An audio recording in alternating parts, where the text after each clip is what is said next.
Good evening. I'd like to call attention to our August 15th Board of Commissioners meeting. Please join me in this Pledge of Allegiance. Pledge allegiance to the flag of the United States of America and to the republic for which it stands, one nation, under God, indivisible, with liberty and justice for all. Thank you, everyone. And again, welcome to the Monday, August 15th Board of Commissioners meeting for Radnor Township. We all had to give you notice now of executive session prior to in the Powys Room, where we discussed matters of personnel, litigation, and real estate. All the commissioners were present except for Commissioner Higgins. Before we start with our consent agenda, I'd like to turn over just for a few minutes over to Commissioner Schaefer, who would like to make a brief introduction to someone here tonight. So you may notice there's a new face in our staff seating over to the audience's right, to our left. Her name is Jade Holman. Jade is a high school senior at Radnor High School, and she comes to us from the Radnor High School and Radnor Alumni Council internship program. She's been interning with me all summer. She's interested in politics and government, and she's been learning a lot about politics this summer. And tonight she's here to learn a little bit about government. You should remember her name because she is smart as a whip, and this woman will be able to do whatever she decides she wants to do. Jade Holman, thank you so much for being here, and I hope that you all extend a warm welcome to Jade.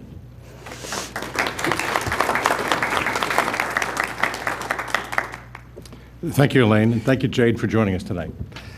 We'll start off with our consent agenda. As a reminder, these are items that we bundled together that should have really be able to pass without much discussion. Of course, any commissioner or member of the public can pull any one item for singular discussion out of the consent agenda items. But the first one is a disbursement and review approval for 2016-07C, 07D, and 08A. Approval of the minutes of Board of Commissioners meeting July 18th, 2016. Acceptance of the monthly department reports. Staff Traffic Committee meeting minutes of July 20th, 2016. Resolution 2016-79, reviewing the Township's property, general liability, auto, police, professional, public officials, employee practice, and umbrella insurance coverages for the period August 1st, 2016 to August 1st, 2017. Resolution 2016-82, awarding the capital lease financing for various public works vehicles to U.S. Bancorp at an interest rate of 1.547% for a term of 5 years. Resolution 2016-83, amending the Township's engagement with Flam, Walton, Helmbeck, and Lamb, P.C., who serves as the Township's business tax solicitor. Item H, consideration of a motion to approve the certificate of appropriateness for two items, HARB-2016-10, 218 South Aberdeen Avenue, addition of 2 gable dormers to second floor roof, HARB 2016-11, 401 Midland Avenue, amend previous HARB decision of 06. The proposed design was revised in order to reduce the expansion of the existing nonconformity along Pembroke Avenue. Item I is a motion to receive steel bids for the 2016 Superpave resurfacing project, Part 2, Resolution 2016-85, awarding of the cleaning, televising, locating project to TLC Drain and Sewer Incorporated. Resolution 2016-86, awarded the contract for line striping of township roads to Guidemark Incorporated. Resolution 2016-87, awarded the Highview outfall design to Gannett Fleming Incorporated. Resolution 2016-88, sale of surface parking meters to Meter Products. Item N is motion to appoint solicitor to the Code Appeals Board and Rental Housing Board of Appeals. Item O is motion to receive sealed bids for the Morris Road Pedestrian Safety Improvement Project. And Resolution 2016-90, approval for the proposal of public, educational, and governmental access consulting services from CBG Communications Incorporated. So at this time, I'll ask if any commissioners would like to pull any one item out of the consent agenda.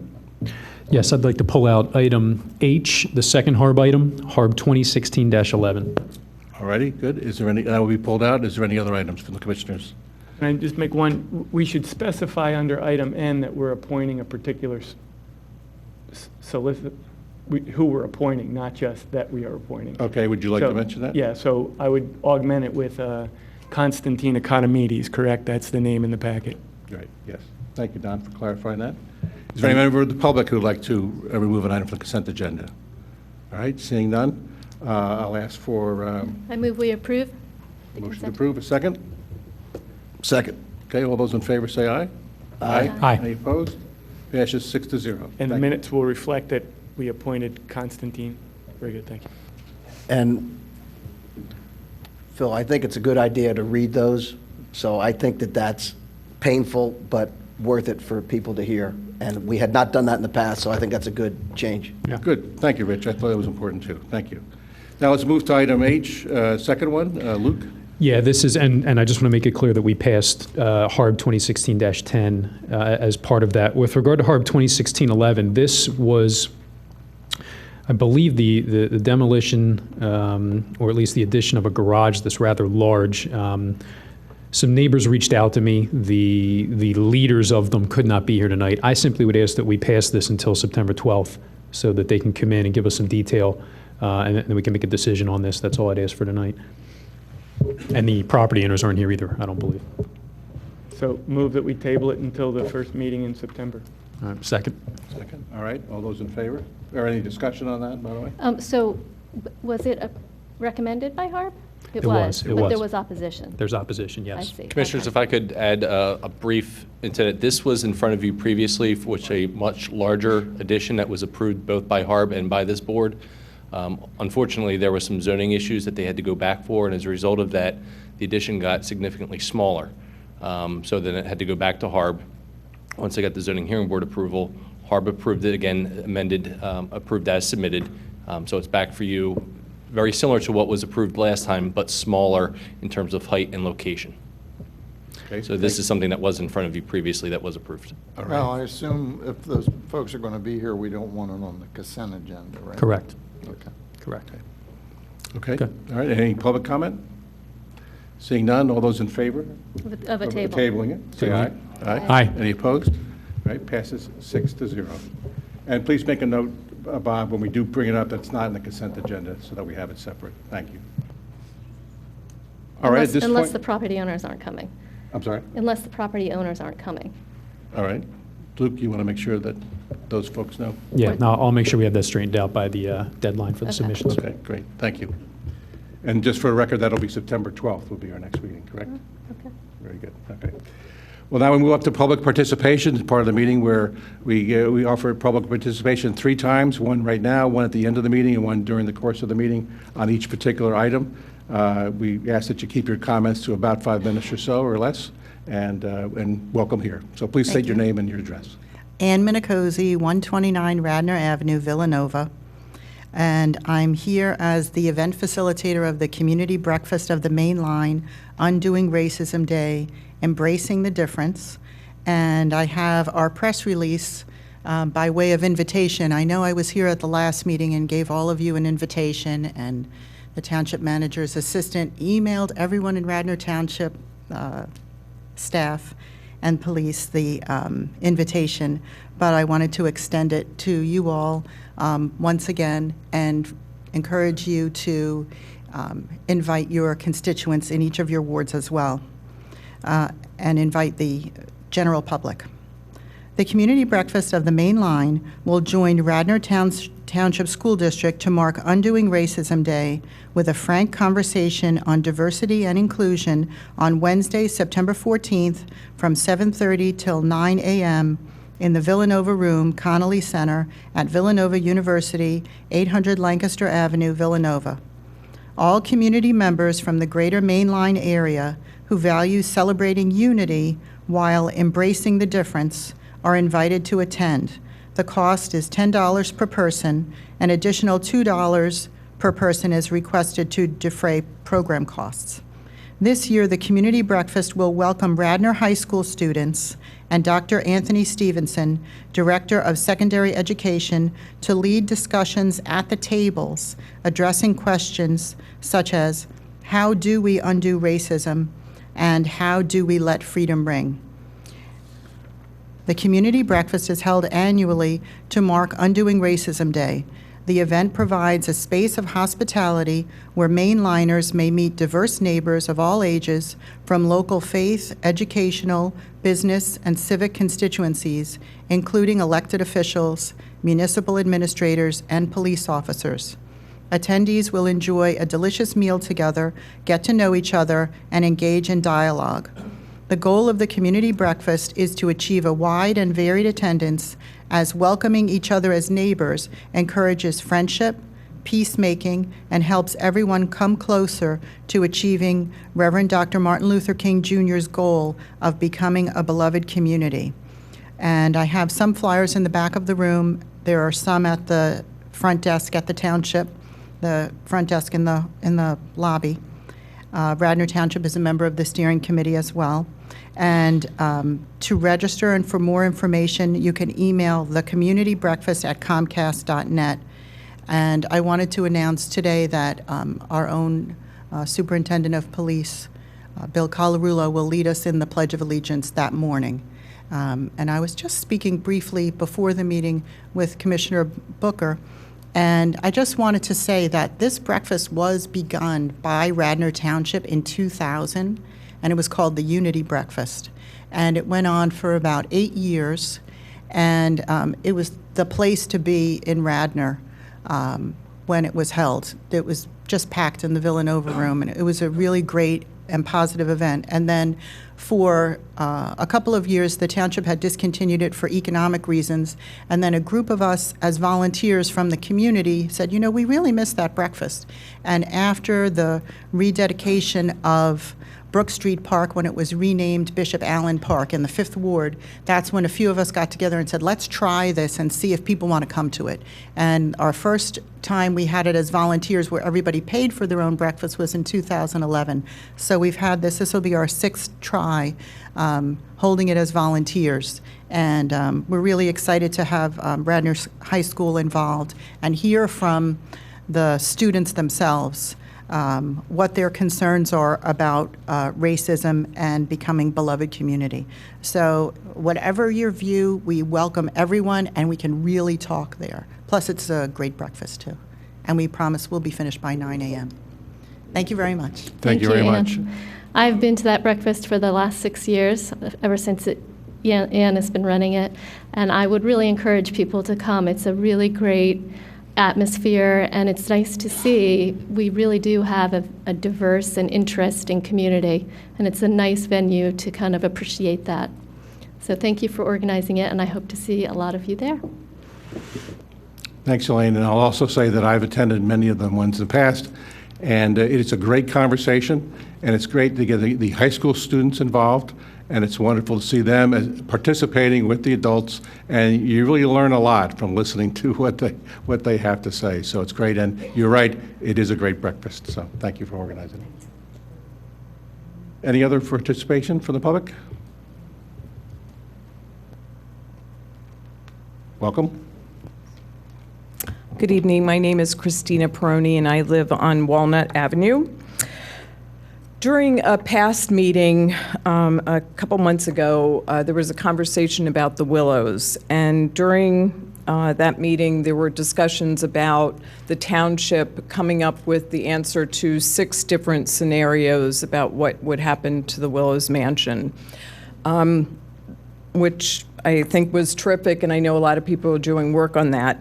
I don't think at that time we released when that meeting was going to happen, and I know that then there are also supposed to be citizen participation as to how they would like to use the Willows and some presentations. So I was wondering if you could clarify when that meeting will be, and then when is our citizen meeting? Phil, can I make a suggestion? I have a prospective timeline. I don't know, does the board want me to bring it up now or under new business? Seems applicable now. Yeah, so my sense is what we want to do is at the 2nd meeting in September, and it would be contingent upon Bob being ready, we would have a presentation of the information that we tasked the staff to provide to us. Then I think we wait a month before we act on the decision, because we need the people need to have the opportunity to review it. I think we want Park and Rec to have a bite at this. So they take October to have the meeting. Then at the 2nd meeting in September or in October, we have a meeting in which we listen to community groups give us either their assessment of the situation or their assessment of the information. Then we break the decision into two questions. The first question being, do we keep or not keep the mansion, which I would envision making at the first meeting in December. And then the second question would be, if we don't keep it, what do we do with it? If we do keep it, what do we do with it? And I envision us making that decision at the second meeting. That lets us take the output from that meeting and have it be the input into the budget that we will pass in December, and lets us then act on the information in 2017. So that, to me, is the fairest way to continue that process that we talked about, moving from general to particular, and getting as much public input as we can. Well, I wouldn't take all that down as happening, because we have some more conversations to have as this board before that is a schedule. But Elaine, be fair to me. I expressly asked, I said, this is a proposal. I'm not saying that's Right. what I'm asking you. Totally, agreed. So be Agreed. fair to me, it was a request, and now I'm asking you to evaluate the request. And I'm saying that's not necessarily the schedule, that is your proposal, which is fine, and I respect that. For sure, in September, we will get the results back of what we paid for the assessment, the 6 different scenarios. Is that the 24th meeting, September 24th? That really depends on when the consultant is done. That, Or Yeah, I think it's the 26th, I'm sorry, 26th. the 26th. you know, I would hope the consultant is done by then, and if so, we can make a request to have it on the agenda. 26th. At that point, this board will have a more substantive conversation about the next steps, and I don't know what those next steps are going to be. Some people on this board, myself included, want to go through a formal RFP process and have wanted to do that for a long time. Others disagree with that, so we'll hash that out on the 26th or thereafter, and we'll come up with a schedule depending on what the majority's will is. Right, but that was what I envisioned then is the RF, if we choose to have an RFP, that's what we decide at the November meeting. So we have to use the process to decide what we want that RFP to be. And that, to me, that's the output of the November meeting. We say, yes, we've decided we're going to keep the mansion. Yes, we decided we're going to invest in it. Then we write the RFP to reflect what it is that we want to do. What we did in the past is we just wrote broad RFPs that could have given us anything. We got everything from catering facility to some kind of table to farm. Right. And with all that experience under our belts, I don't think it's going to take 3 months to write another RFP. Well, But we don't have to hash that out tonight. What about the input from the community? I thought you said it would be either the October 10th or the October 24th meeting, which would be subsequent to getting, 4 weeks for the community groups and put their plans together outside of the RFP process or in lieu of. No, to me, we need that information before we would issue an RFP. We want to see what I expect to get on the 26th is a spectrum of options with planning level costs. And then we can make a decision about whether we think we should save the building, keep the building, or not keep the building. Then if we choose to not keep it, then we have a discussion about its form. And one of the things that we might do is issue an RFP. If we choose to keep it, then we have a discussion about the form of how we keep it, and then we might choose to issue an RFP. My sense is that decision has to be made in November so that it can be in the December budget so that we can act on it in 17. If we let that decision extend into January and February, then we won't be able to act on it. Agreed, but again, the public input and remember, we had community groups that were going to provide their view on what, and that is in addition to the 6, right, or in conjunction with the review of the 6 items. Also, we have Doug McCone here who's done an independent review, and there's a team of people that have also, community people looking at the structural and other elements of the building. So the concept that I wanted to get across, I think that's consistent. We get a report back, we give 4 weeks and then have the community report, and then at that point we decide whether we're going to do an RFP or not. Yes, and not even at that meeting. the following month, we decide what we want to do with that information. So September, we get a presentation from the township. October, the citizens give us a presentation. November, we make a decision about what we want to do, knowing that our decision has to be funded in the 17 budget. I agree with that. So I don't know. Does anybody have any objection to that? And what about staff? There's no problem with you on that, Bob, right? I don't see any issue. It would seem as though that you would have, based on those that I think are involved, you've got Doug and his group doing pretty much the same work that the consultant's doing, so you may want to try to marry those two up kind of quickly. But I think what Don's talking about, you've got quite a bit of a process that you're going to want to evaluate, and you've got parks, the Parks Board involvement. CARFAC you're going to want to have a look at because they've looked at these processes so far. So to be able to rush to a decision to say we've got to make this decision here in time for the budget, I understand what Don's saying. I agree with what Don's looking at trying to get to, but if you roll into 17 in the January, you can't amend the budget to be able to reflect what you want to do. At least we can put something within the budget in November, like a bookmark or something into there. You can, but I think the process that you're looking at, I don't think you want to be able to try to jam something in very quickly or rush to something to where you look back at, because I think this is going to be, at least in my opinion, a last bite at the apple. You've had many opportunities here. I think now you're going to have all the information now. You've had past information, and I think the timeline and process that you're looking at right now, that Don's kind of laid out, I think it's within a window that's workable here. I don't feel like it's rushing. I don't know if others do. We've been at this longer than a lot of people, so for me, it's not rushing. If you feel it's rushing, then obviously. Well, I think my opinion on it and thoughts on it is, A, you don't need to rush it. We've taken that time. We've given the time in the summer for Bob to get his numbers, and it's not a proposal, it's not a presentation. He's given us a cost analysis, not what we should do, but what the cost would be for those 6 items, or those 6 scenarios. And people can be working to anything right now. They don't need those numbers to be working. And that was what that time was for, in part.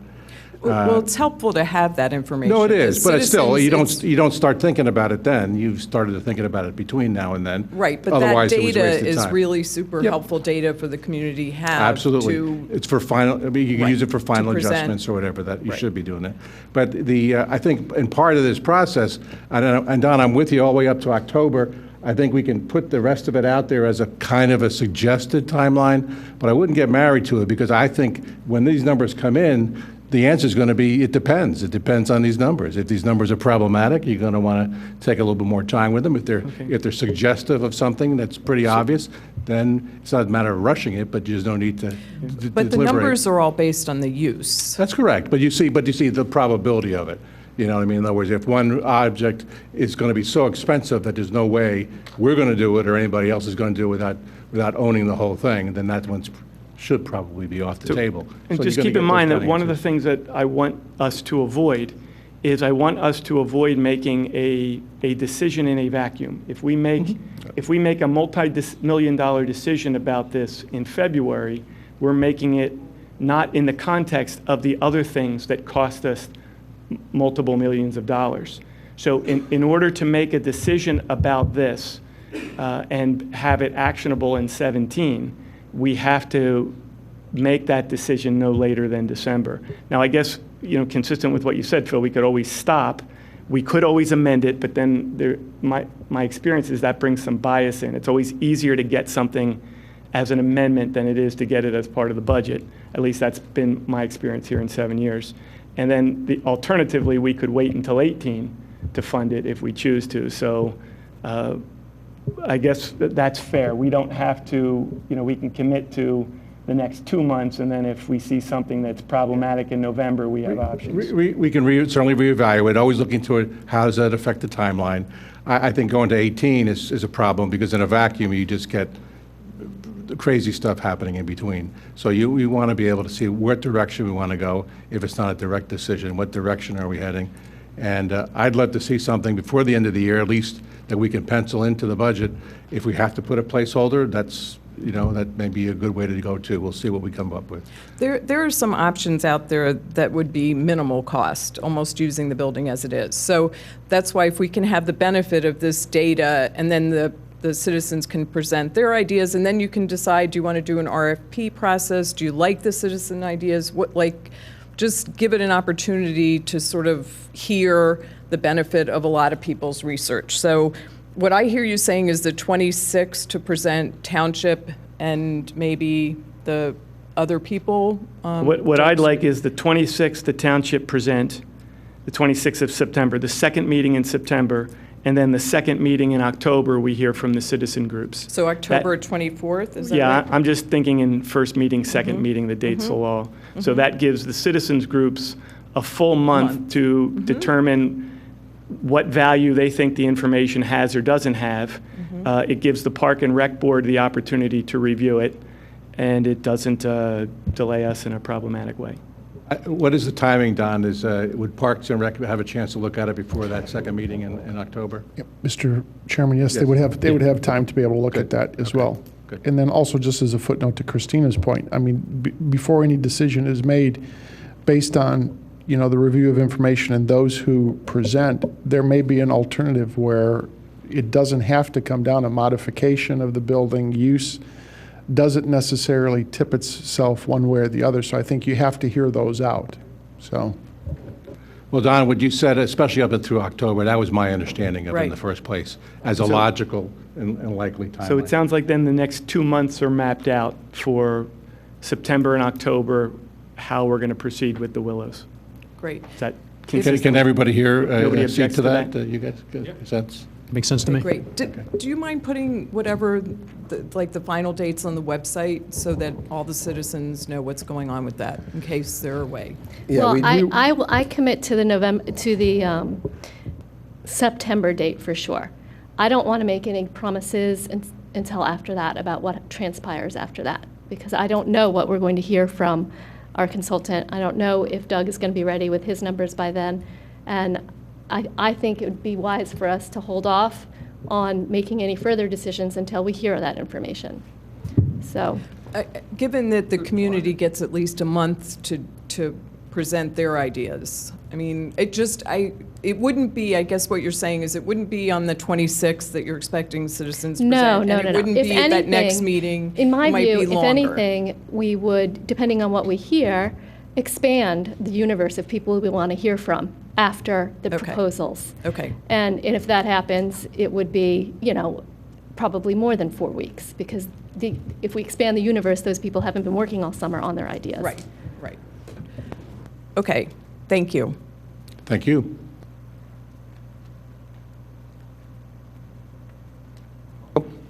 Good evening. I'm Kathleen Falwell.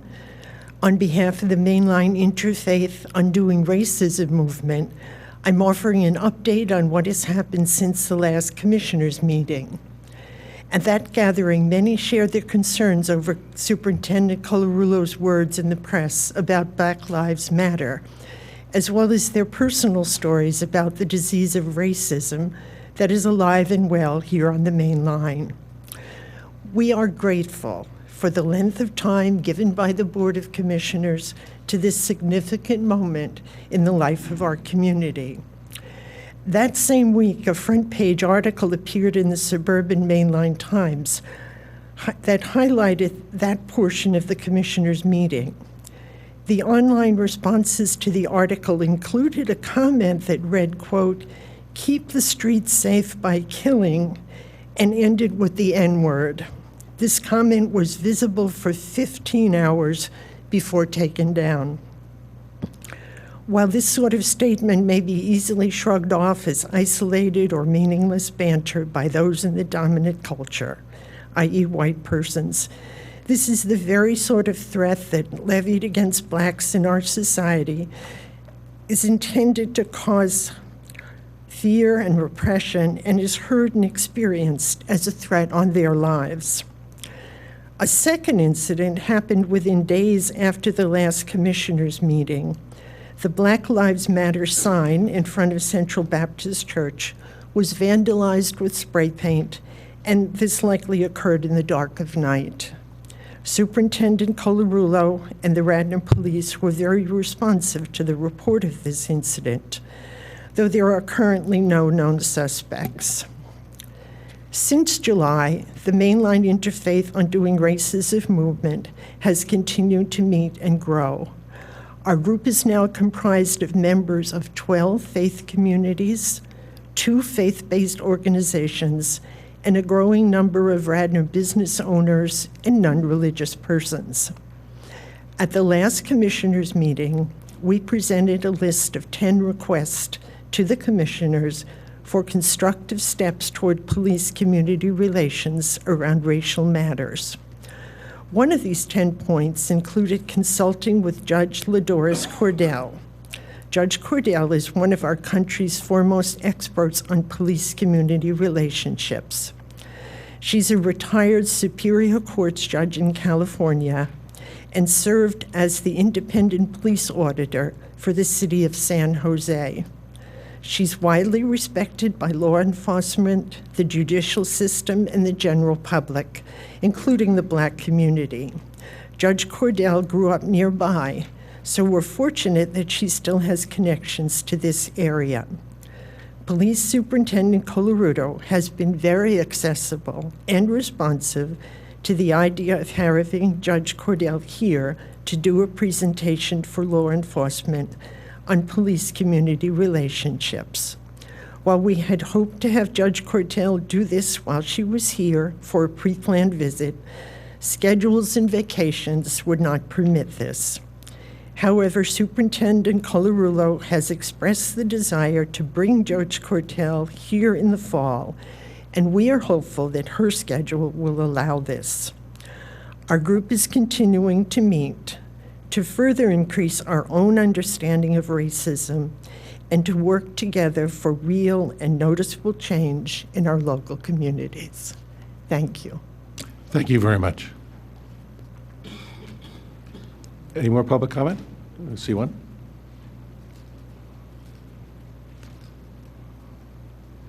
Take your time. Welcome.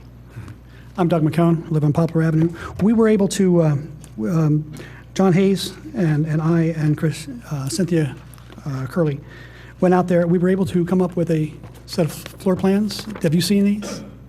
This is for the Willows, right? For the Willows. Willows Mansion. They were sent, did they send to the commissioners or no? No. Okay. Yeah, but they're not online anymore, correct? So Right. Well- they're not online, for better or for worse, they're not online at the Well, moment. part of the reason for that is that they're technically copyrighted by John Hayes, so, unless you get his permission. But he has permission to give it all to you, so I will send it to you electronically tomorrow morning. Okay, but the important thing is, this is basically the footprint of the building, and this was essential before we could really get started with a lot of the other stuff. But I'll send you whatever else I have, okay? You got any questions? We're trying, we're making. Thank you for all the time that you are putting into this and the effort and the expertise. You got to have good information or you can't make a decent decision. I'm an engineer, I know that. So what does it look like your schedule? Do you have any problems with the schedule that we discussed, Don and I discussed a minute ago? I don't think I have any problem with that, no. I'm going to be getting some surgery and I'll be out of commission for like a week or so, but I don't expect that'll be a problem because I'll be able to sit and work. I just can't go crawling around buildings. Does that make sense? Thank you very much. Thank you, Doug, and thanks to John and to Cynthia for their assistance with you and working together.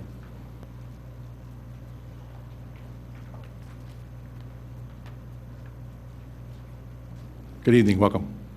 Hello, I'm George Strimmel. I live at 47 Luella Court, and I am the general manager of Radnor Studio 21. And having held lots of other offices here in town, including head of the library and the Friends of the Library and the Historic Society, and I really feel very strongly about the town. I realize that we're going to go through an exploration of the value and the future of access television in Radnor Township. And an outside group who I know only by reputation, and the reputation is pretty good, but I don't know anybody that's actually in that group that's ever run any of these operations, but they seem to have the technical and financial background. And so we wait to see what they come up with. There's an important thing to remember here, and that is Radnor Studio 21 has been the community access station for 34 years. And during that time, not one dime of the operation came out of taxes on the subscribers. You see, when Storer came to the door, and I knew Storer because I was running a cable company over in New Jersey, and I ran up against them all the time. And one of the things everybody in those days said, we're going to give you a local channel, and that will be your opportunity to have your own Hyde Park corner, et cetera, et cetera. And when Comcast and Adelphia came together and bought up all of the Storer is really a broadcast company. They wanted to get out of the cable business. They bought up there, and then Adelphia and Comcast divided it up, and Adelphia ended up running here. And then in the late 90s, it was decided, two things were decided. One is it was time to redo the franchise with Adelphia.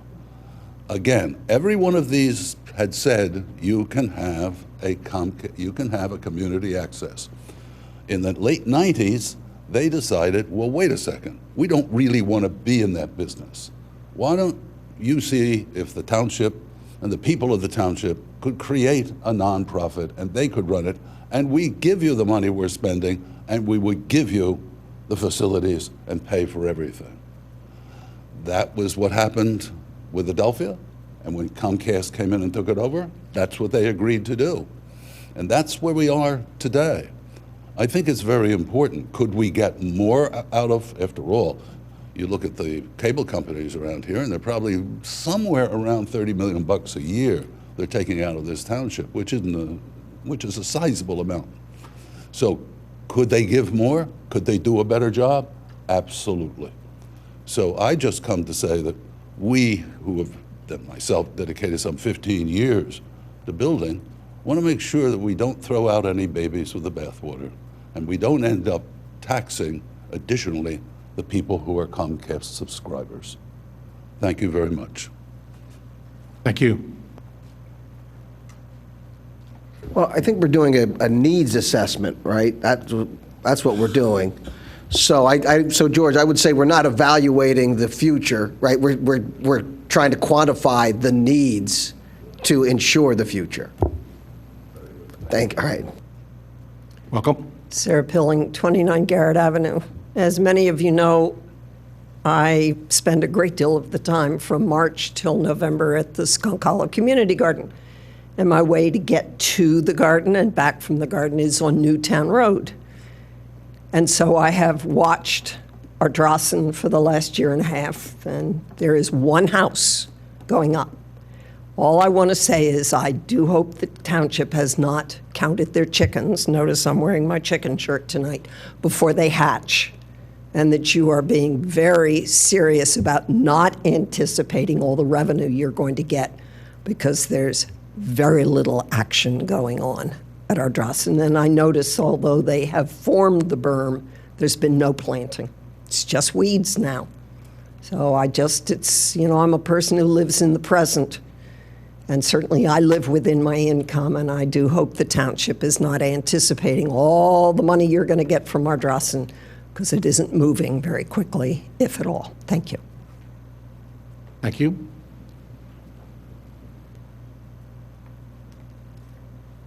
Morning, Commissioners. Chris Todd from the Welcome. Wayne Business Association. Nothing screams August and a one-page agenda, I guess, huh? Right. I just want to make a little announcement about the 24th Annual Radnor Fall Festival coming up on September 18th from 1 to 6. That's a Sunday. One of the biggest community events in downtown Wayne. There's usually 4 a year. We will have, this year we're going crazy. We're going to have a little zip line action. So they're insured, we're insured, everybody's insured. Don't worry, okay. We have Braxton Top Dog Show. We have on the stage, as usual, I should say, with great shows. Bach to Rock and Contemporary Dance will be there. And the event is so big, it's attracted the Wayne Senior Center. They're going to actually hold their active aging event at the same time.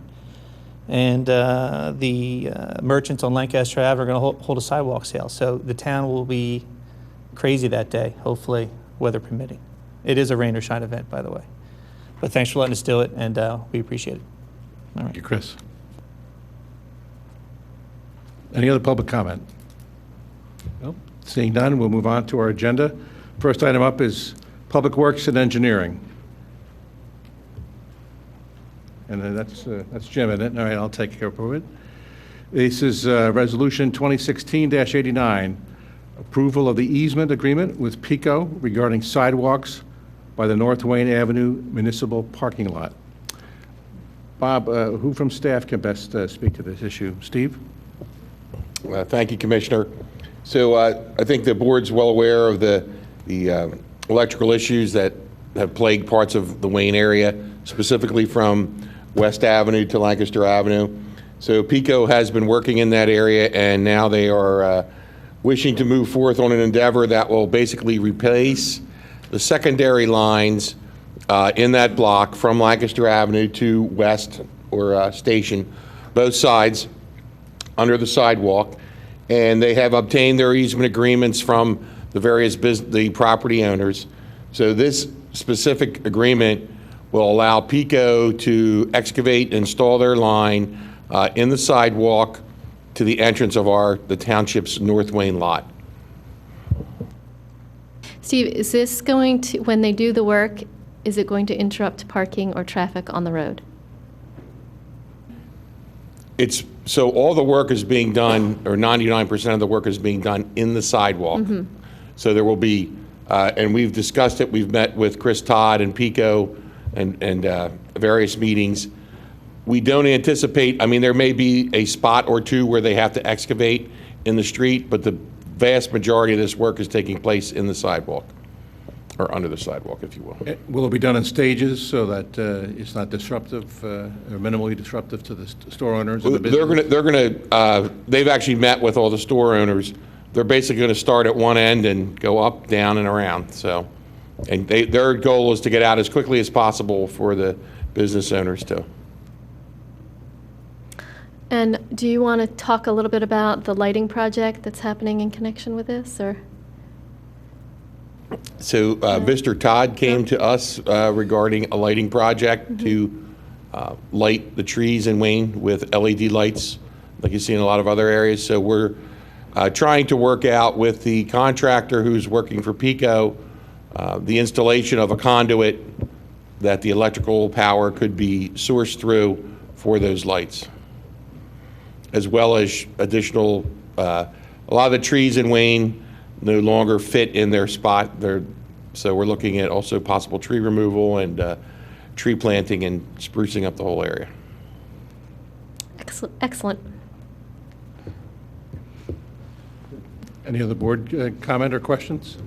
Well, I guess, Steve, so that sounds great, and, you know, obviously Elaine's very pleased with it, but she didn't talk about, well, is that going to cost anything? Obviously, putting some conduit in the ground has some cost. You would think it would be nominal when they're doing this other work, but did you get a sense from PECO that they agree it's nominal, and then the tree work, you know, how would that be paid for? So we haven't gotten into the payment. Waiting for the final proposal from InfraSource, who is PECO's contractor. So this would not go through PECO. This would go to InfraSource. And also, PECO has actually offered us to contribute to whatever it is that the township does, $20,000. So, and we just found that out today. Well, that should probably cover it. Conduit, right?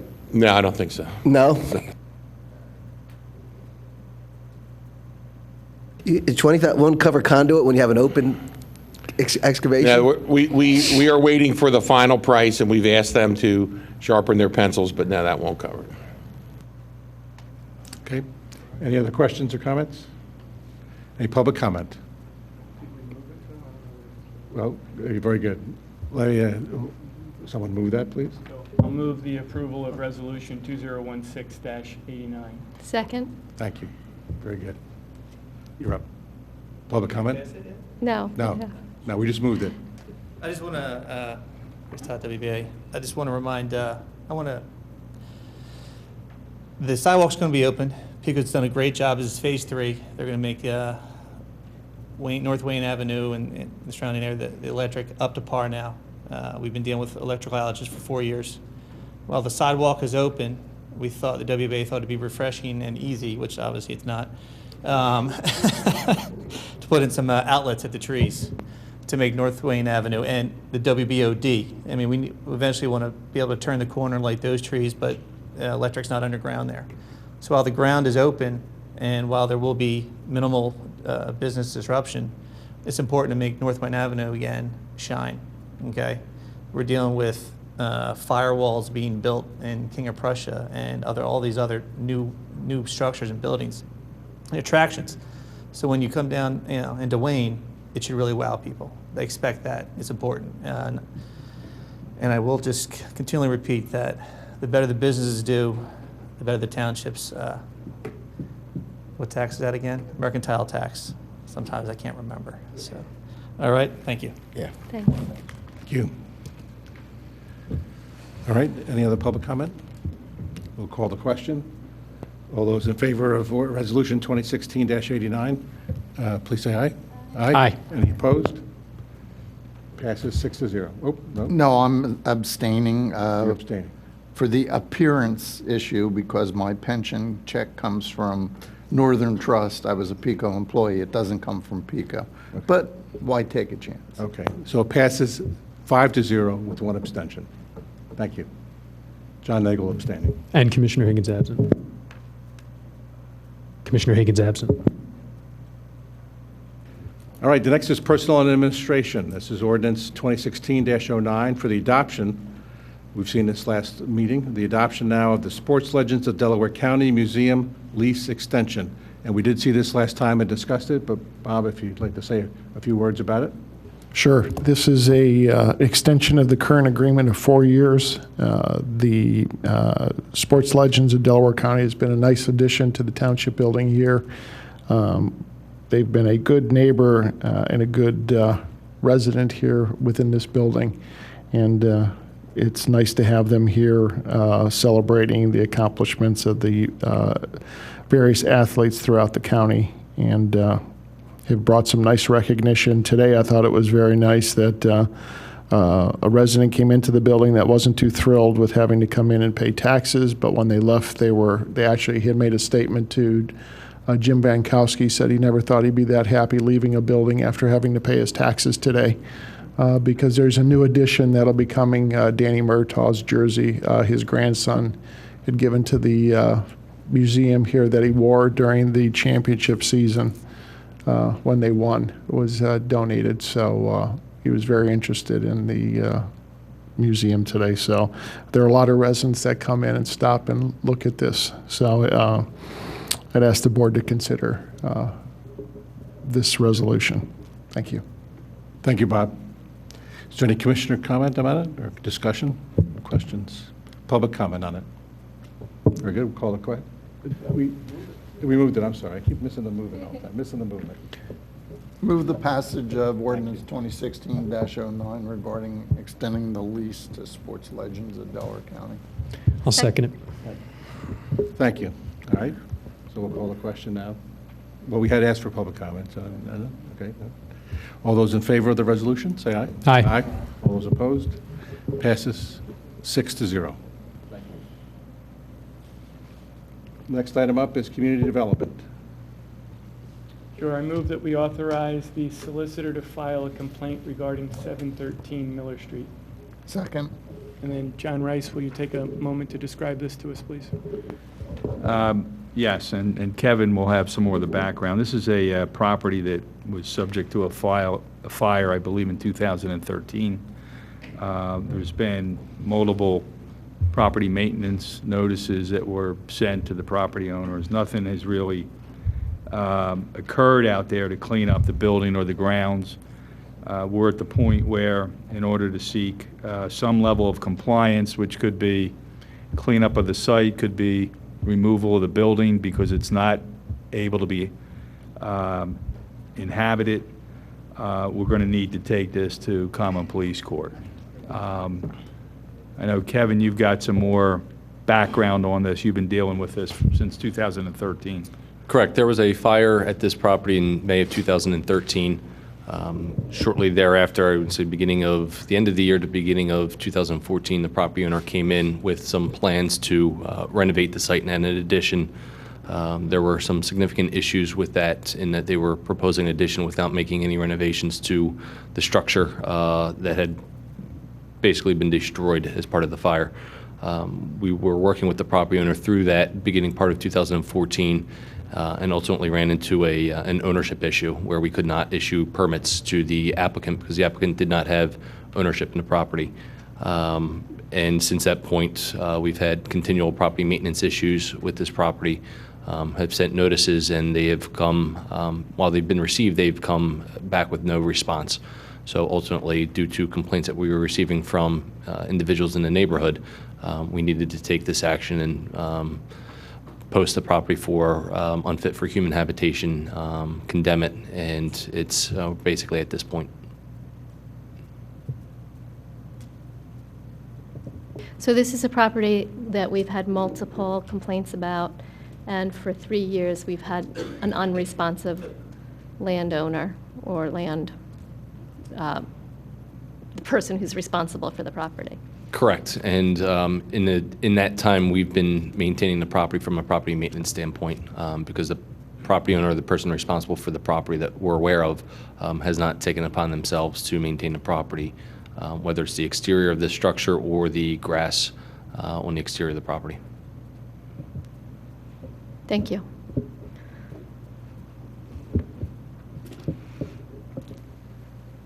Have we been moved? Has it been moved? Second? Okay. Oh, that's right. Okay. All right. Is there any other commissioner comment or discussion? Any public comment? All right. We'll move the question. All those in favor of the resolution, say aye. Aye. Any opposed? Passes 6-0. Thank you. Thank you, Don. Up is Parks and Recreation. John? We have an authorization for the township solicitor to file an amicus brief in support of Paper Mill Road Trail with Newtown Township. If folks are familiar with Skunk Hollow and the road that went through there, down across Darby Creek and then into Newtown Square, that's been an important linkage. It's been shown on our southern section trails map for 15, 20 years that I'm aware of. And one of the adjoining neighbors is attempting to have that road vacated so that they would gain ownership, which would effectively block that trail linkage. Another group of neighbors and Newtown Township have challenged that, and they're now, which courts? Superior Court? Commonwealth Court. Commonwealth Court, and we have been requested by some of the neighbors and John's also talked to the township to file amicus. And this is, as I said, it's an important linkage to our trail system, but it gives us intermunicipal connections, which help in a lot of ways, one of which is funding when we go after grants to support our trails. So I move that we pass this resolution. I'll second it. Just if I can add a couple other, you have a summary of where this case is. This is an old road that was opened by a court decree in 1849. So it's never been closed, it's never been officially vacated, and this is an effort by the one landowner to essentially acquire ownership of that roadbed. 33 feet, I think, is, or whatever the width is. Mr. Richard Sikora is here. He's counsel for Newtown Township in this case. This gentleman in the front here, and I've been getting some more and more information. There's an appeal that went from Common Pleas Court to Commonwealth Court. Both the township and the neighbors who are represented by separate counsel have filed that appeal. There's a briefing schedule for September 20th in the Commonwealth Court, and the request is to authorize our office to file an amicus brief in support of Newtown Township and the neighbors, and to maintain the trail ultimately.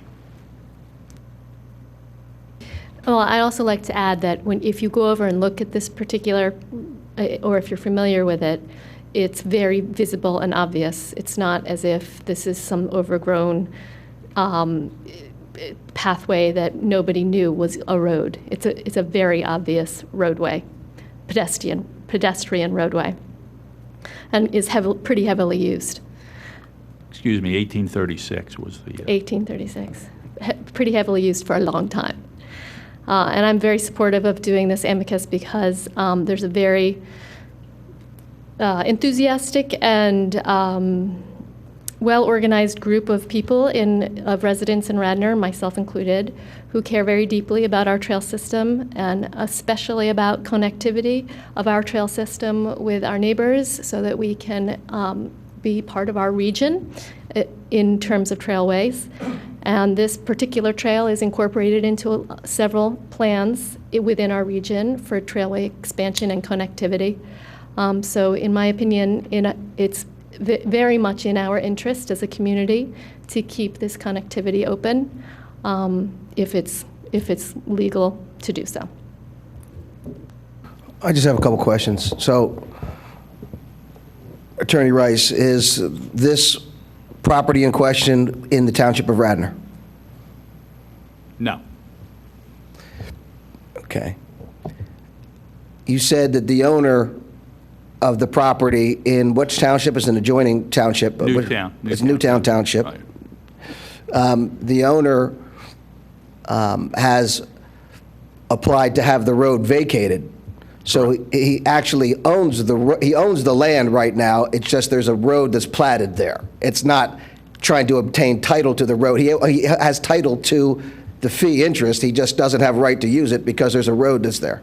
Well, it's township-owned property if it's a public road that was opened by a court decree. Well, is it a township-owned property, or is it he's adding an easement or a roadway vacated? Isn't that different than a fee interest in the township in that land? I haven't read the 1836 court decree. Mr. Sikora has, if he wants to address it. But my understanding is, in the old days, Rich, the quarter sessions would, upon petition of a group of residents, would open up a road, and that is a right-of-way, but in effect, in my view, fee simple ownership. So for anybody, when you vacate a road, half of it goes to this property owner, the other half goes to this property owner. In this case, this owner who filed the petition owns both sides of this road. So he's going to get ownership of that whole roadbed and be able to do with it as if it's his front yard and whatever he's doing with the rest of the property. So it's a request to take ownership of a public road from Newtown Township. Well, I see it as different. I see it as a request. I don't think he owns the underlying fee. I think that he probably does own the underlying fee, and this request is to no longer have access for the public to that. But I don't know, maybe Attorney Sakurai can let us know on that.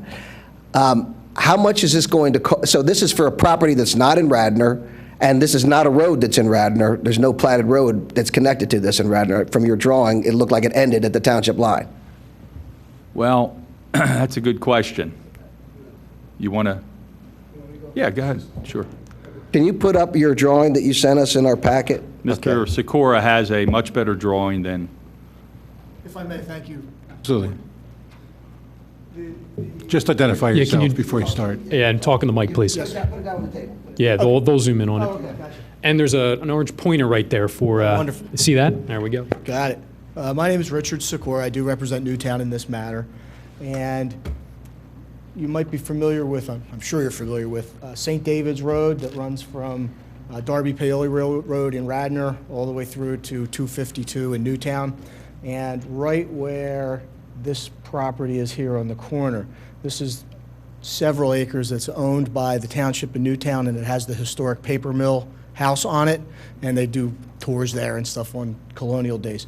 Right there, that's Paper Mill Road, which was opened as a road, as Attorney Rice said, in 1836 by the Court of Quarter Sessions of Delaware County. It used to go through, it still goes through right now, all the way where it's yellow here. I don't know exactly how long, it's 3/4 of a mile or a mile or so. It's quite a ways. A lot of houses along the way. Darby Creek runs along it and passes under it. And right here at the end was a property that used to be owned by somebody up on Dunminning Avenue. It used to just be a barn and a little farmhouse, kind of 10 acres with this road that went through it. And it used to go through Skunk Hollow, or what's now known as Skunk Hollow, all the way through to Darby Paoli Road.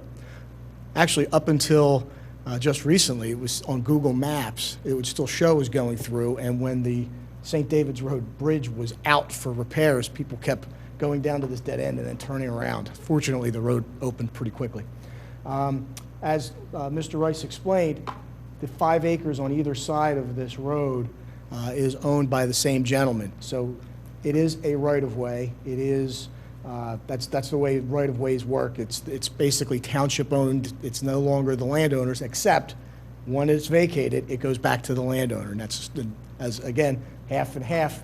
It just so happens it's the same guy on both sides. So, of course, he has an interest. He'd have 10 uninterrupted acres instead of a road going down the middle of it. Right now, the way it's configured, as you go down the road, it's paved about halfway through his property. And then it's no longer paved, but it's clearly, it's wide, beaten down, worn trail that used to be a road. I don't know if it was ever paved going back to 1836. I've talked to numerous folks from both sides of the township line, and they all remember driving on it as kids in the back of station wagons, but they can't recall if it was paved or not. But in any event, in approximately 1969, so about 130 years or so after the road was opened, Radnor acquired the title to what's now known as Skunk Hollow Park. And Radnor physically closed or blocked the road, but they never vacated the road. So technically, the only way a road can be, you can't abandon a road. There's only one way to get rid of a road once it's officially a road, and that's to go through this formal vacation process. So through the township line, about halfway through the property, it's paved. The other half of the property, it's not paved, but clearly looks like a well-worn road that's no longer has any type of tire marks on it or anything because it's only walked upon. And then once you pass into the Radnor side, that's where you pick up the trail system, which clearly now just looks like walking trails. You can go over the hill and you see where the mulching operations are. You can make a right, go down to Sawmill Park, make a left and go to the Willows. And we, as a township, opposed the vacation of the road. The Board of Supervisors unanimously passed a resolution denying the request to vacate the road. We went in front of a Board of View for 3 full hearing days.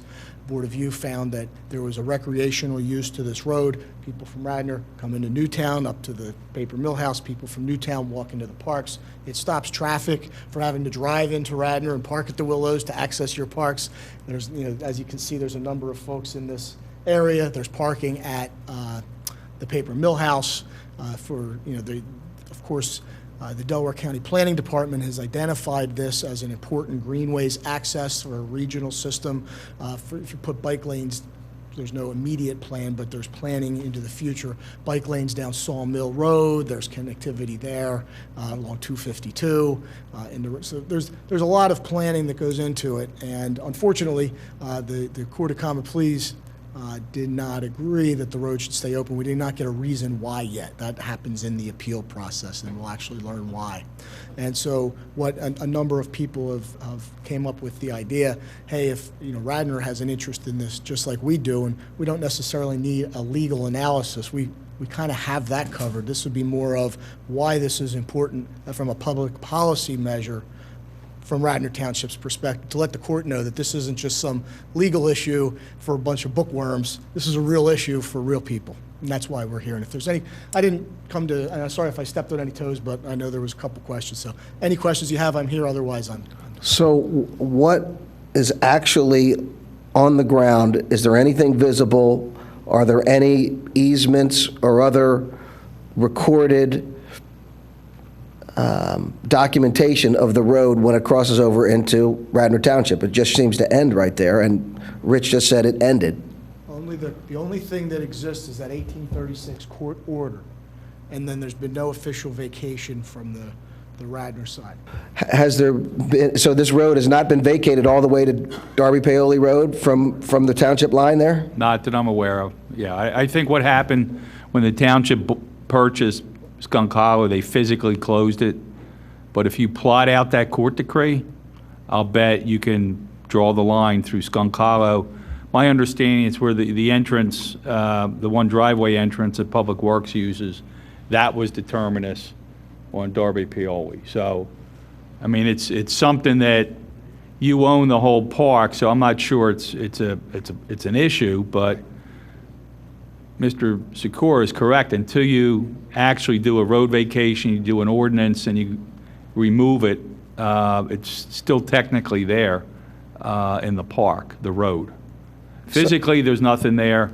Just on the Newtown side, from the township line in, even where it's not paved, it's physically, you can see there's a pathway there.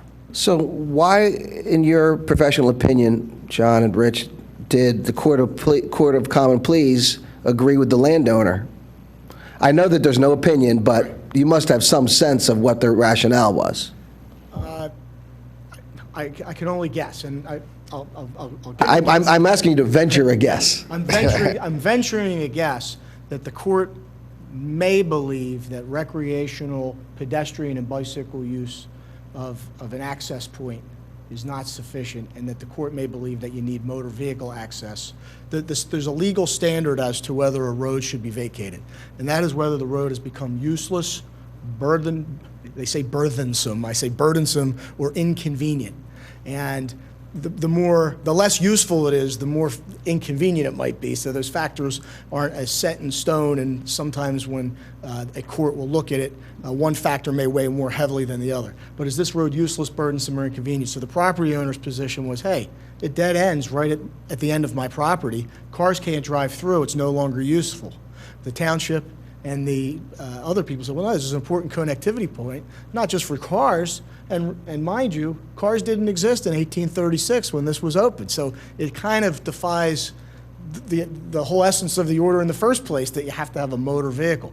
I don't know if that's why the Court of Common Pleas decided that way, but that was the bulk of the argument, that recreational access by foot is not sufficient to outweigh having a road go by your house, because they said, listen, it's better for us to have uninterrupted use of our property. And I understand that. If you're the property owner, you're going to see it that way, and if you're everybody else who's been accessing back and forth through here, you're going to see it the other way. And perhaps the judge viewed it the other way. So let me ask you this, just following on and being devil's advocate. Can a horse and carriage, or do horses go through there? The 1836, they had horses and carriages, and that's what it was intended for, right? So that's no longer possible either, right? So I guess I'm kind of making an inquiry into why not? Why are you going to lose? Why are you going to win this with the Commonwealth Court? Well, because it ends, right? We just said it ends. You can go to the end. You can't get into Radnor with the horse, but you can go. You can still use that. The Newtown Park. The carriage might be tough. Actually, you can with the horse, and I have seen people back there. Probably horseback. You can get in there. And actually, the path is pretty wide right there. It's pretty wide. You might even get a carriage through. So where do we stand right now? We're on appeal to the Commonwealth Court. Yes. The Court of Common Pleas sided against you. So is there a stay? Can the developer, can he start moving right now? No. As we are? Well, actually, believe it or not, the gentleman has not directly indicated that he intends to develop this land. He lives there right now. He may, in fact, develop it. He's indicated. But the issue is, because we're a township, Newtown, when a township appeals a court's order, there is an automatic stay. Okay. So that's the quick answer to your question is yes, there's a stay. We don't have to post a bond. But basically, the owner, he doesn't plan on developing it, but just wants to keep the people from going through there. There's a dispute. There's an issue. The first thing the owner did was create a 4-division subdivision plan and confirm that he could divide it into 4 parcels. There's no plan filed to do that, but there's an engineering plan before it was purchased, and he called to confirm that you could yield 4 lots out of this 10 acres. So only he and God knows what his intentions are, but there's nothing filed right now. Couldn't you just do around his property and connect back in Radnor? You could just go around one side of that. Well, couldn't you just redirect it so people could walk the path? I would be entirely up to the landowner to grant that access. Or the adjacent ones. Or all the adjacent ones. You have the problem of the creek, though. Right at the end of right here on I guess that's the southern edge of his property. You see how his lot line is kind of crooked? Mhm. That's Darby Creek.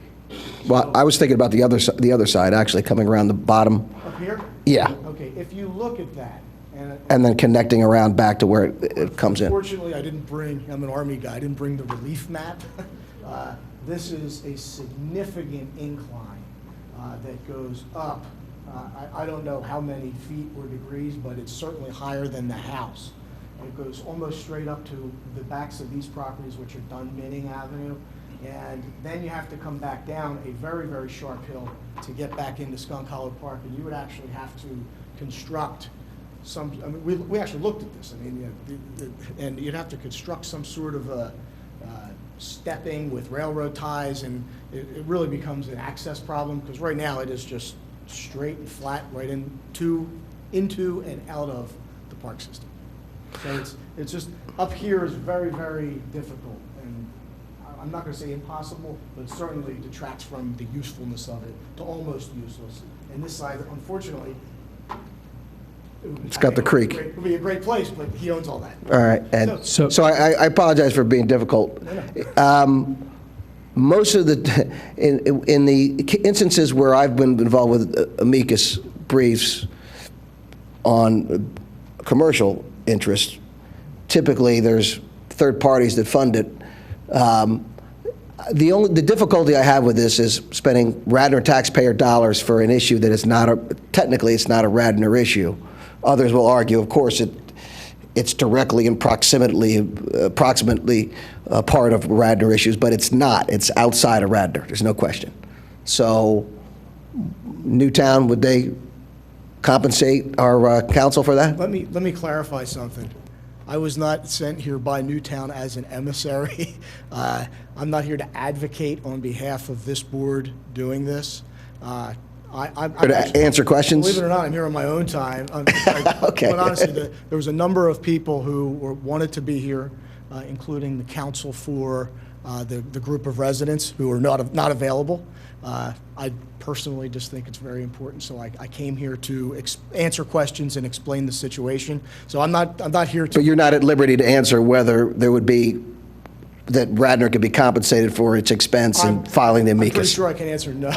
Okay, They're all already right. paying me, and they paid me a lot of dough. Just a quick question. At the end of the red line going towards Newtown Township, or going into Newtown Township, are there trails, John and Elaine? Those are trails established there already, so they are. That is okay. Yeah, once you cross Over there. Over. This Yeah, is the road, right there. Are there trails going into Newtown there? People take that all the way over to where, it's a route to get to the paper mill house. Okay. And then on the other side of St. David's, they put a bridge years ago, and they improved that parking lot. So it's part of a trails network already. And it goes all the way out to, what's the conservation property out there, Elaine? The Brandywine one? Yeah. Yeah, there's a Waterloo.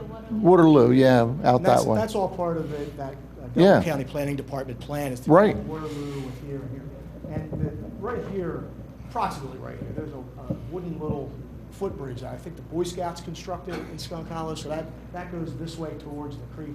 And then this is up the hill towards the Willows. Right. And then this goes straight into Skunk Hollow. So there's a network of trails. And actually, part of the old Paper Mill Road is used by our Public Works Department.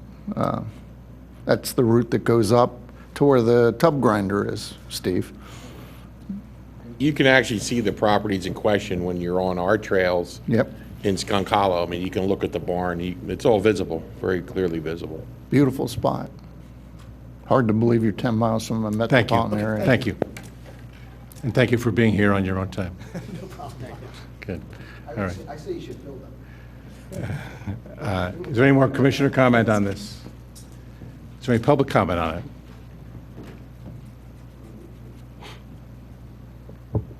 Welcome. Dan Charity, Wayne. Commissioner Booker posed a very direct question that was not answered by John Rice as to how much and how much time. The current resolution is file amicus brief. Not draft amicus brief, not appear if there's oral argument on it. It's a budgetary question. It wasn't answered. Not even an estimate was provided. We also heard from Commissioner Schaefer was that she thinks this is just a wonderful idea, and there are a lot of people in the township that feel very actively about it. Were this a situation where, say, a group that holds itself out as the land conservation champion in Radnor Township was funding amicus, would need to appear in front of this board. But presently, with this resolution, you have not been provided with any estimate from the solicitor as to how much time goes into this or what the tasks will be. And before any vote, that's at a minimum what you need to do.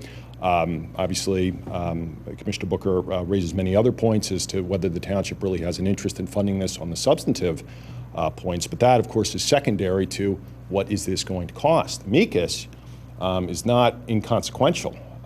There also seems to be a little bit of ambiguity as to what this would even involve. The speaker immediately prior to me started speaking that this really isn't about analysis, it's more about the township's position as to what interest it might hold in this. This isn't fleshed out. And it costs money to have an attorney work up these issues. Okay? I was just in front of the Superior Court this past Tuesday. There were 2 massive amicus briefs filed. Okay? One by Pat Ryan from Montgomery McCracken on behalf of the defendant, and one by Cliff Reeders on our side for the plaintiff. Okay? Long briefs, lots of citations. Commissioner Booker points out that is funded by third parties, presumably. It costs money to do that, unless it's done pro bono for the other side. I haven't seen their billable hours, but it costs money. So before you have any vote, especially when there's a direct question from a commissioner as to what is the anticipated budget for that, I hope I'm paraphrasing you accurately, Commissioner Booker, because again, what is before you is file amicus brief. Filing is taking it over to the Commonwealth Court, here you go, or a copying charge. Not drafting, not reviewing, not coordinating with other attorneys who might be representing private landowners as well as a different township, maybe not appearing at oral argument, not speaking.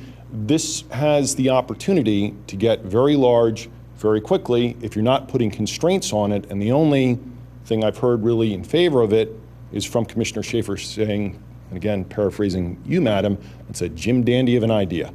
Please get some more specifics before you start devoting township tax dollars to this endeavor. And I will refrain from stating what I hope will be obvious from prior comments, that just because you want amicus help does not mean that John Rice would be the person you ought to have filing the brief. Thank you.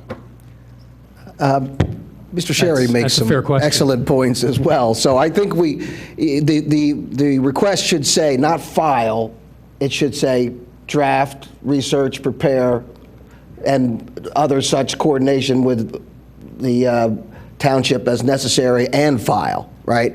And then we should know, so what is approximately the cost? I assume what you would say is, well, file means all those things, right? Is that what you would say, John? But then give us an estimate. Yeah, as the board all knows, and I assume, Rich, you know too, you all received a memo from me. You also all received from me an estimate of no more than $2,500. Of course, when you file something, you actually have to sit down and type it, and you have to submit it. It's not just walking and filing. I've been in front of the Commonwealth Court 20 times. We are there on this board's position would be, as Mr. Sikora said, public policy position. I am not going to spend my time researching what has happened here with this case. I understand the law. I've had road vacation cases on more than one occasion. So Mr. Sherry just wasn't aware of that fact, that you already got the estimate from me. You also got a summary of what the case was about. So that's the cost. It will not be any more than that. It will likely be much less. I may or may not appear at oral argument. Commonwealth Court sometimes lets amicus brief filers argue. I may or may not go. It really depends on what really depends on who the judge in the middle is at the Commonwealth Court, whether or not they're going to let you speak. You divvy up 7 minutes on each side in front of the Commonwealth Court. That's how much time you get on an oral argument. So that's the cost. I think you were all aware of that before tonight. I know you asked the question, Rich. You probably forgot that you had already gotten that information, but I don't expect it to exceed that. It'll likely be much less. No, John, I didn't forget. Didn't forget. I think that it's helpful that the public know that Okay, you're right, and I agree. Mr. Sherry didn't know that. Okay, so let's- But just one more thing, just a correction. There are instances where an amicus is just filed, so I know that I've paid and had prepared an entire brief for an outside organization to file on their behalf. So we prepare it, they approve it, and file it. So there are instances where you do. It's not, you can't just assume that all of that other work is subsumed within the word filed. So I disagree with you on that. So let's augment it to indicate that it will not exceed $2,500. Second. The motion to that, second? Second. Okay. All right, let's, first we have to vote on the augmentation. So is there any other public comment? We've had our comment. So the motion is to augment the resolution or the authorization to not exceed $2,500. All in favor, say aye. Aye. Any opposed? Nay? Opposed? Okay. So we have it 5-2-1. I don't know. Okay, secondly, let's call the original question, authorization to file for the Township Solicitor to file the amicus brief in support of the Paper Mill Road Trail with Newtown Township. All those in favor say aye. Aye. Any opposed? Nay. All right, so we have 4-2. 4-2. 4-2. All right, very good. He threw the curveball in there. All right, very good. So the motion passes 4-2. Thank you. All right, next up is public safety. Oh, no report. Unless Superintendent Calarulo, do you have anything to report? No? Okay. Okay, finance and audit, no report. Library? Rich? Yeah, I do have. On the library, as most people are aware, the library expansion project was bid 8 weeks or 9 weeks ago and came back over budget. So there's been a revision and a need to rebid the project. So the architect, Kimmel Beaugret, has been working diligently on the design and rebid package in consultation with the library, and we had a presentation at our last meeting of the changes in the elements of the building. So certain portions of the building have been revised to have slightly lower cost, and some revisions to the original plan that was bid has been made, along with some changes in value engineering in order to bring the library within budget. So that will be rebid. Our schedule is for a rebid to start August 29th, with September 27th having the bids due, and hopefully October 10th, recommendation of award by the Board of Commissioners. Now, I had suggested that they come and review the changes at this meeting tonight, but that didn't happen because there's some difficulties in finalizing the rebid design, so it's not quite ready. But I reviewed with Kimmel Beaugret the changes to the building. Basically, the changes to reduce the cost included changing some roof lines, eliminating one bump out in the revised structure, and taking some square footage out of the expansion, but not substantively changing the programmatic space that's contained within it. So I think that the changes were good, and let's hope that the rebid is able to bring the expansion in under budget. But again, August 29th for rebid start, and September 27th, hopefully, the bids will be due, and it'll be back before the board at one of these intervening meetings. Thank you, Rich. That's a good report. Good to know that. Thanks. Public health. No report. Is there any old business? Yes, I have an old business. Old business. My fellow commissioners, last meeting, I specifically made a protest of and lodged my opposition to Commissioner Schaefer using Radnor Township employees for purposes of furthering her political campaign.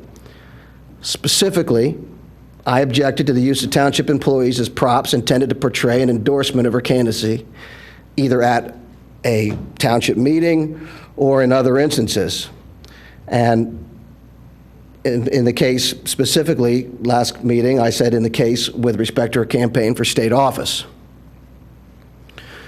Since our last meeting of the Board of Commissioners of Radnor Township, it's come to my attention that on August 2nd, Ms. Schaefer was seen at the Springfield, Pennsylvania National Night Out campaigning with township staff in their township official clothing. Ms. Schaefer, can you explain how it was that you were at that event, who invited you, and what you were doing at that event?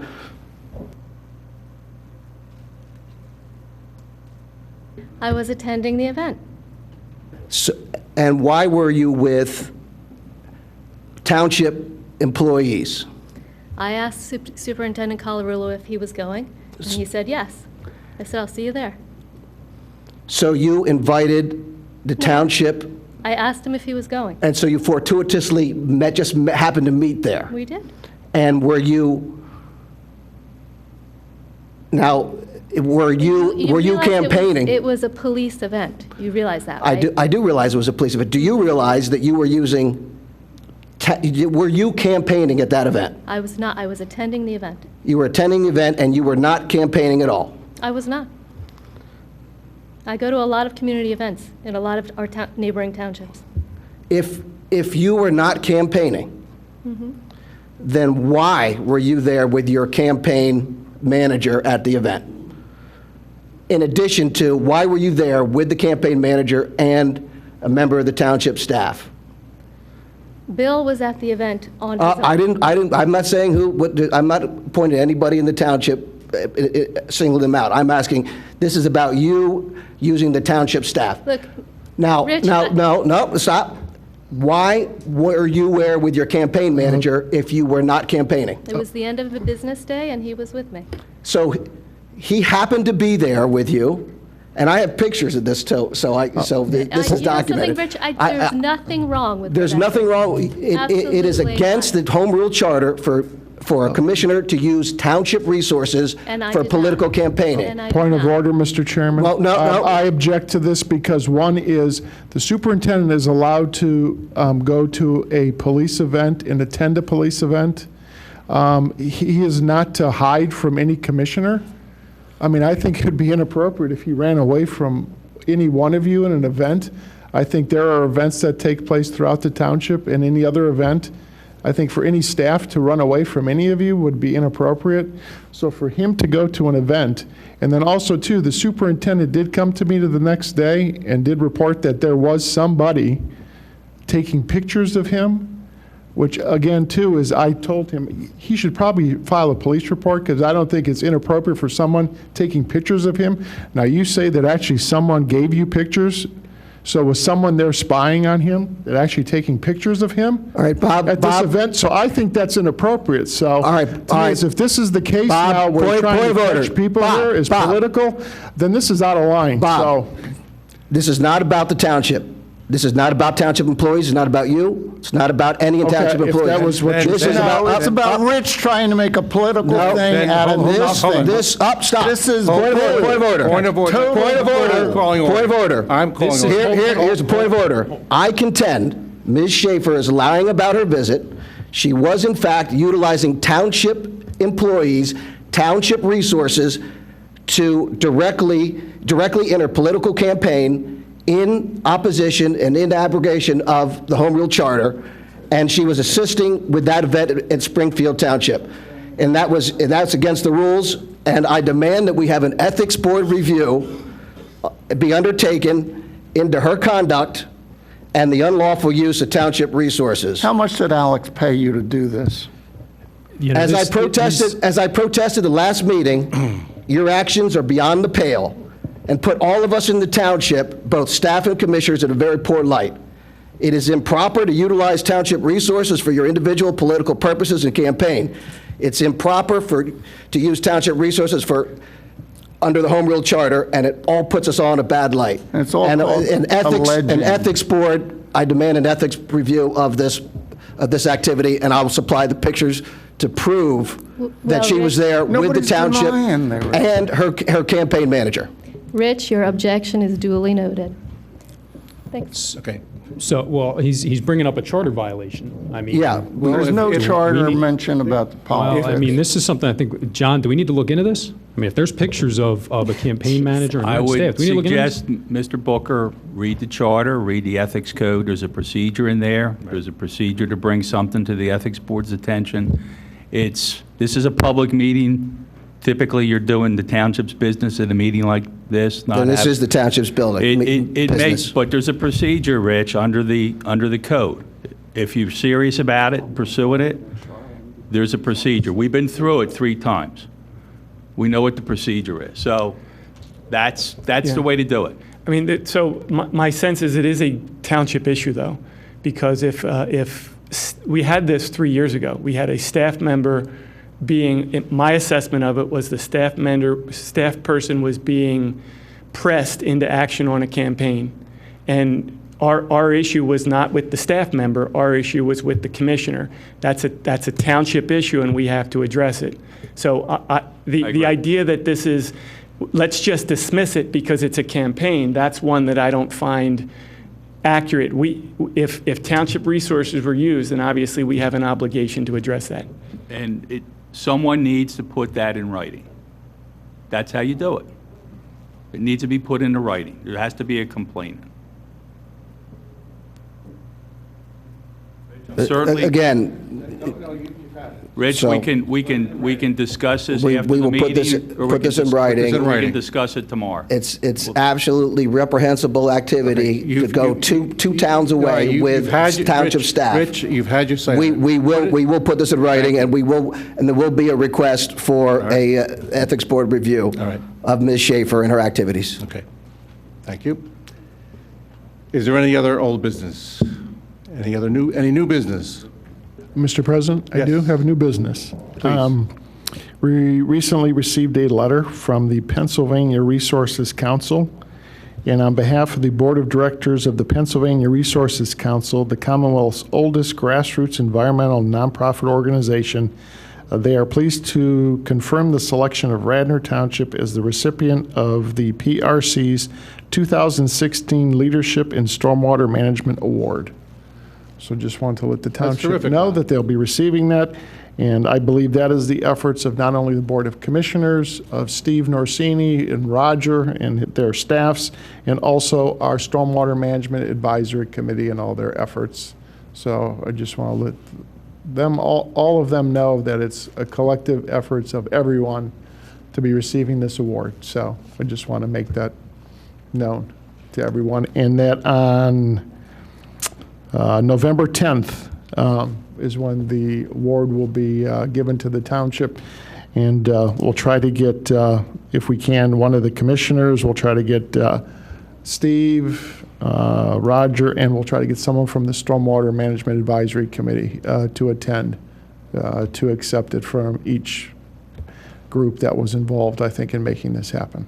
So, thank you. Thank you, Bob. That's great news, and congratulations to all that have been part of that, and formally and informally. Thank you.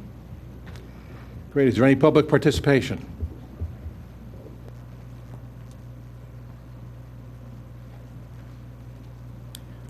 Good evening. Dan Sherry, Wayne. That was an interesting past 8 minutes. I'd only planned to come here tonight and talk about seeing the amicus issue on the agenda, but since John Rice saw fit to bring up that we've been through this ethics process 3 prior times, I think maybe I can speak a little bit to it. And also perhaps the appropriateness of bringing at least a perceived issue of public import publicly.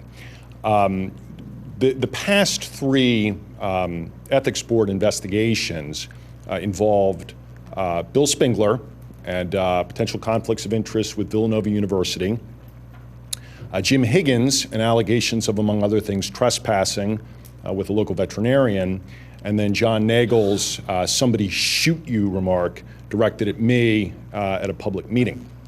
In every one of those instances, the ethics board, at least its current iteration, advised one time by John Rice 2 other times by an outside attorney named Joel Barris, whose advocacy I can only remark upon by incorporating Commissioner Booker's description as sophistry.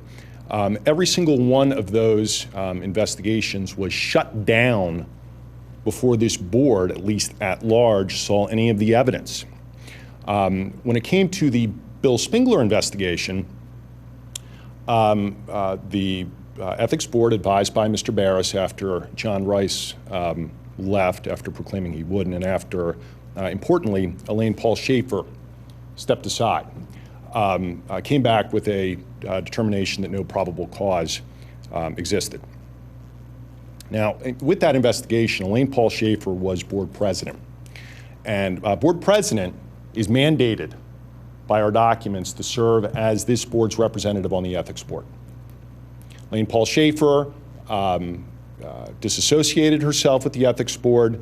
There were some, well, among other reasons, by request by me, I represented the claimant, that her family receives money from Villanova through their business transactions.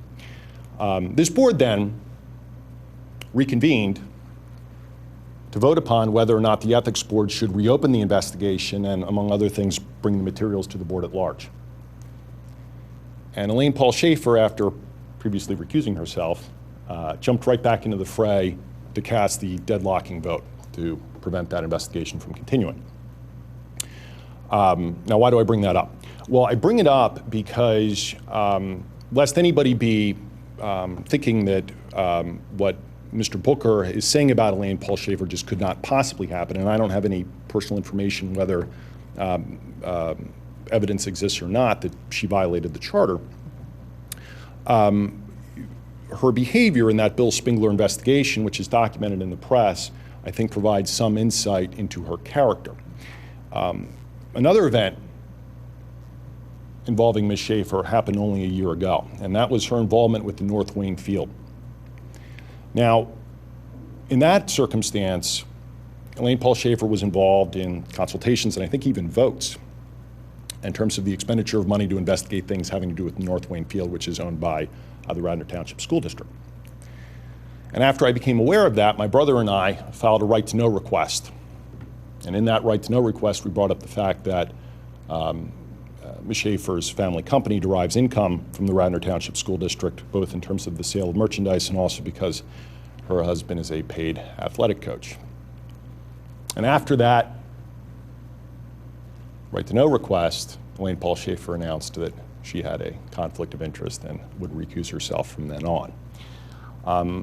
I think this proves a point, that oftentimes people's adherence to ethics codes goes only so far as their own self-interest. Now, again, I don't know what happened with Elaine Paul Schaefer and this event that Commissioner Booker is describing, but when somebody is asked a direct question, were you campaigning, and the answer is no, and then a follow-up question is asked, was your campaign manager there, and the answer is yes, and the event occurs apparently several townships over, that raises some eyebrows. Where she happens to be running for state rep.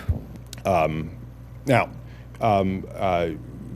I do not know the circumstances other than just Ms. Schaefer's account as to how Superintendent Colarulo was there. Superintendent Colarulo has always struck me as a professional to a T, but how that conversation came about, are you going to be there tonight? Are you planning to go there tonight? I mean, these are all issues of potential fact that need to be looked at and need to be, to the extent somebody is going to put this complaint in writing, need to be looked at seriously.